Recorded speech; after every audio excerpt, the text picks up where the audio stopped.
So, I was born in Singapore on 24th October 1948. So I guess I've lived in Singapore almost 70 years now. When I grew up, Singapore was still a poor developing country. Our per capita income when we became independent was $500, the same as Ghana in Africa. Either you can say the misfortune or the good fortune of being born in a very poor family in a poor Singapore. So when I was 6 years old, when I went to school for the first day, we were weighed at school. They wanted to see how heavy we were. And I was declared undernourished.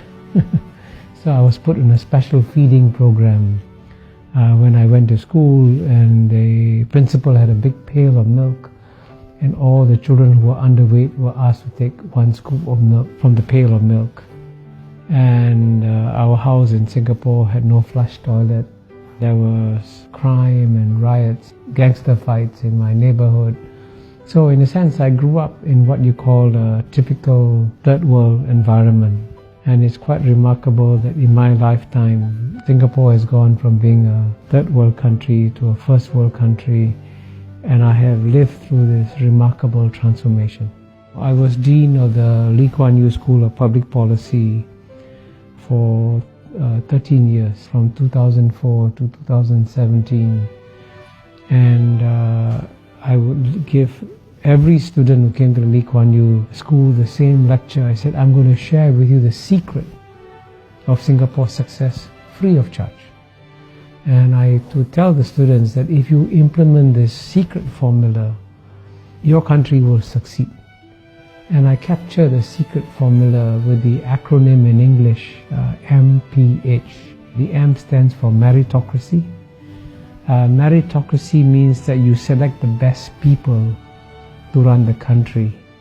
And what brings many countries down, especially in the third world, is that when it comes to selecting the finance minister or the economics minister, they will give their jobs to their brothers, their cousins, their uncles, their relatives, and not to the best people. And Singapore did the exact opposite. In Singapore, the jobs were given to the best people. And in the case of the Prime Minister, Mr. Lee Kuan Yew, Mr. Lee Hsien Loong, when he went to study in Cambridge University, he was the top student in the class, if not in the university. In fact, his professors were so impressed, they said, you should become a mathematician because you'll become a world-class mathematician.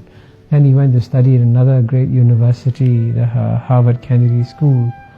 And in that university, he's one of the few students to get an article published in a Tier 1 economics journal. Very few students get articles published in a Tier 1 economics journal. So he's incredibly brilliant. And so if the best man of the job is Mr. Lee Kuan Yew's son, then he should be selected. Not on the basis of the fact that he's a relative, but on the basis that he's the best person for the job. So meritocracy is the first pillar of Singapore's secret formula. The second pillar is P, and P stands for pragmatism. Pragmatism is an English word, and it's an English concept. But the best definition of pragmatism was given by China's leader, Mr. Deng Xiaoping, when he said it doesn't matter whether a cat is black or a cat is white. If the cat catches mice, it is a good cat. So in the same way, it doesn't matter what your ideology is. If it works, you use it. So Singapore was very pragmatic. So it would take some policies that are capitalist and some policies that are socialist, and it would mix them up. And that's what pragmatism is about. You're not bound by any ideology. But the third pillar, the H, is of course the hardest to achieve, because H stands for honesty.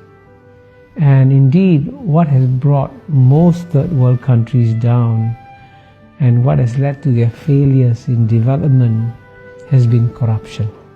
And so Mr. Lee Kuan Yew, after he became Prime Minister, made it a point to punish not the junior people, but the very senior people. So when a deputy minister went on holiday with his friend, a businessman, when he came back, he was arrested. And so he said, "Why am I being arrested?" He says, "You went on a holiday with a businessman, he paid all your expenses, that's corruption. You go to jail." So when a deputy minister is sent to jail, then everybody says, "Oops, I got to be careful, I can also go to jail." So that honesty factor is one critical reason why Singapore has been exceptionally successful.